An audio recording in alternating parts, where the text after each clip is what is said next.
par le ciel doté de retours.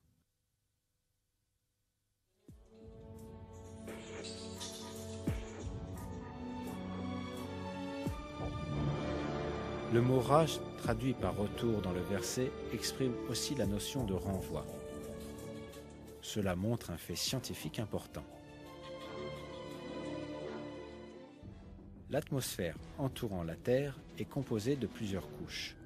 Chaque couche sert à un but important pour le bénéfice de la vie sur Terre. Elles ont la fonction de repousser dans l'espace les matériaux ou les rayons auxquels elles sont exposées, ou de les laisser passer vers la Terre.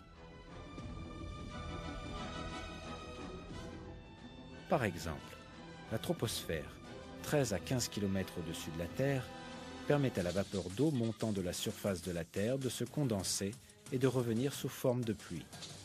La couche d'ozone, la couche la plus basse de la stratosphère, à une altitude de 25 km, réfléchit les radiations nuisibles et la lumière ultraviolette venant de l'espace et les renvoie dans l'espace.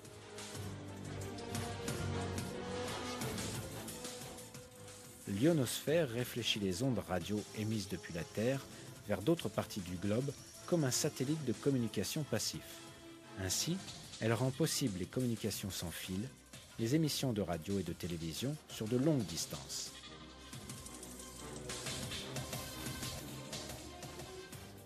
La couche de la magnétosphère renvoie vers l'espace les particules radioactives nuisibles émises par le Soleil et les autres étoiles avant qu'elles n'atteignent la Terre. Le fait que cette propriété des couches de l'atmosphère, qui n'a été démontrée que récemment, fut annoncée il y a des siècles de ça dans le Coran, confirme une fois de plus que le Coran est la parole de Dieu.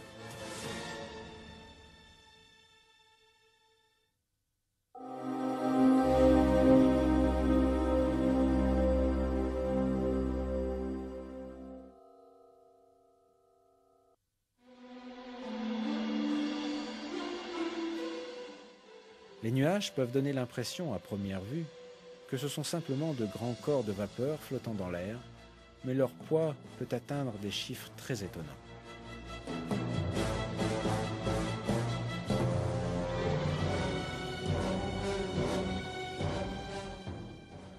Par exemple, un cumulonimbus, connu comme le nuage d'orage, peut contenir jusqu'à 300 000 tonnes d'eau.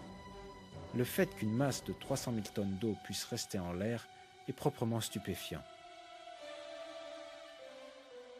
L'attention est portée sur le poids des nuages dans le Coran.